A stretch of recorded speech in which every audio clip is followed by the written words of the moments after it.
I've got some insane trading methods that can help you make a ton of coins on FIFA 23, but before we jump into that, I need to show you the easiest way for you to get some coins. If you guys are looking for the cheapest and most reliable coins on the market, make sure to head over to utnice.com and use code CHIEF for 5% off at checkout. Now let's get right into this video.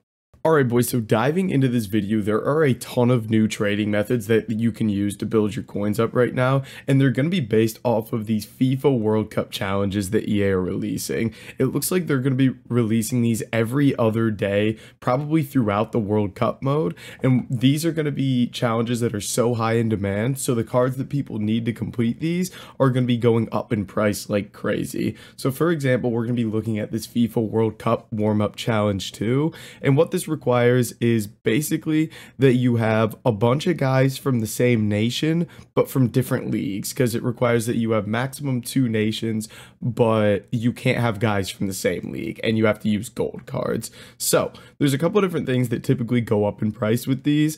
Typically, left mids, right mids, wingers, center backs are always items that are going to be going up in price. So we're going to look at a couple different filters here. The first one, we're going to be looking at Brazilian right mids. Now, there's quite a few Brazilian right mids on the game, but right now, these are currently selling for, oh my god, one there for 500. Wow. Just like that, we pick them up for 500. These look like they're selling about 1,300 coins. You can see it's really, really easy to pick these up. I mean, I wasn't even like sniping. I was just trying to check the price and he popped up. So yeah, these are going to sell about 1,300 coins a piece by the looks of things. So I would just try to pick them up for 200 coins under that price. Now you can snipe, you can bid, you can do whatever, but basically just find a filter that doesn't have too much competition and go to work on it. You can see this one right here. I would just stick with this and use it over and over because I'm making 800 coins a card here, absolutely no problem. And obviously you want to make sure you're dealing with cards that are selling and that you're listing at the appropriate price,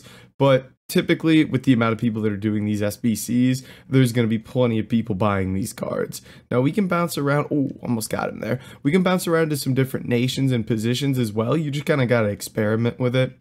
Hold up, stop the video. If you guys want to make as many coins as possible on FIFA 23, make sure that you are following on Twitch for all my daily live streams. Every single day over there, we're doing live trading with you guys, answering questions, whatever you may have to help you make as many coins as possible. And make sure you join the Discord as well. We got a premium Discord server for you with all investments, trading tips, everything like that for all the Twitch subscribers. And if you haven't already, make sure to drop a like on the video and subscribe to the channel, and let's get right back into the action.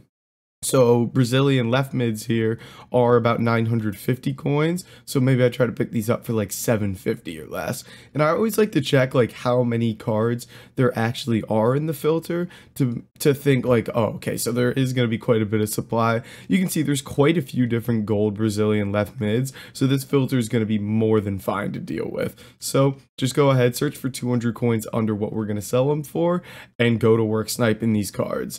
Now, typically, like I mentioned, the left mids, right mids, left wingers, right wingers are going to be best, but you could basically just check every single position in a squad and just kind of play around with it. So if I were to go like Argentina center mids here, this isn't one I've checked yet, but let's take a look at these Argentina center mids, not that expensive. So we would go ahead and we'd look at like, let me look at Argentina right mids and left mids here. Okay, so Argentina right mids, there isn't much here, so we'd want to check how many cards are in this filter, which Correa, Di Maria, Rigoni, Ojeda. Typically, you want a filter that has quite a few gold commons in it. Now, there are 3 gold commons in this one, so it's not too bad, so maybe we'd give it a go. And then another one that's probably good is the Argentina right backs and left backs. Let's take a look. Not that expensive for the right backs. Let's take a look at left backs here. Left backs are going to have some value. Angeleri there, not he's up in price. And then Tagliafico is another card that's going to be up quite a bit right now, and he's in that filter because he's out of packs right now. So he is up quite a bit. He's up at 1,400 now, so he's a card that's a little bit more expensive there. So that's kind of all you have to do with these SBCs is kind of look for what's going to have some demand, find a filter that doesn't have much competition, and pretty much just go to work on it. It's that simple, that easy. And I could even go like Serie A English players could be something I could look at, because okay, so that's not great either, but you just got to kind of play around with it, like I mentioned, look at different filters and see what's working. But guys, that is going to be it for this video. If you did enjoy it, make sure to like, comment, and subscribe, and I'll catch you in the next video.